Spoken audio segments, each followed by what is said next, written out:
বাংলাদেশের আপামর জনগণ, জনতা, কালকের যে বাজেটটা পেশ করা হয়েছে, আমি মনে করি ১০০ জন মানুষের ভিতরে আসলেই রাজনৈতিকভাবে যারা বিরোধিতা করেন সেটা আলাদা বিষয়, কিন্তু বাংলাদেশের নাগরিক হিসাবে ১০০ জন মানুষ যে বাজেটটা পেশ করা হয়েছে, প্রায় ৯০% লোক এটা নিয়ে সমর্থন জানাবে, এটা ধন্যবাদ জানিয়েছেন। কারণ এই ধরনের অসহায় মানুষদের জন্যে যে বাজেটটা পেশ করা হয়েছে, যে বাজেটটা ঘোষণা করা হয়েছে, এতে আমার মনে বলে যে এই অসহায় মানুষদের প্রতি যে ধরনের বরাদ্দে বাজেটে গুরুত্ব দিয়েছেন, এটা আসলেই সর্বকালের সর্বোচ্চ এই অসহায় মানুষদের প্রায়োরিটি দেওয়া হয়েছে। কারণ অসহায় মানুষ, এই বাংলাদেশে অসহায় মানুষকে যদি একটি জায়গার পরে দাঁড় করানো না যায়, তাহলে এই বাংলাদেশ কিন্তু এগিয়ে যেতে পারে না।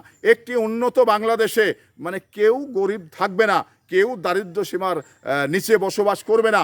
সবাইকে সামনের দিকে এগিয়ে গিয়ে পাশাপাশি প্ল্যাটফর্ম তৈরি করে দিতে হবে। তো সেই জায়গা থেকেই তারেক রহমান চিন্তা করেছেন, তারেক রহমান ভেবে এই গরিবদের জন্য সহায়ক একটি বড় বাজেট সে পেশ করেছেন।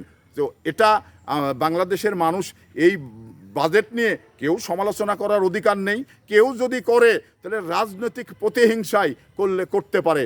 আমি আপাতত দৃষ্টিতে এই বাজেট নিয়ে সমালোচনা করার অধিকার কারো আছে বলে, এবং সমালোচনা করার জায়গা এই বাজেটে আছে কিনা আমার সন্দেহ।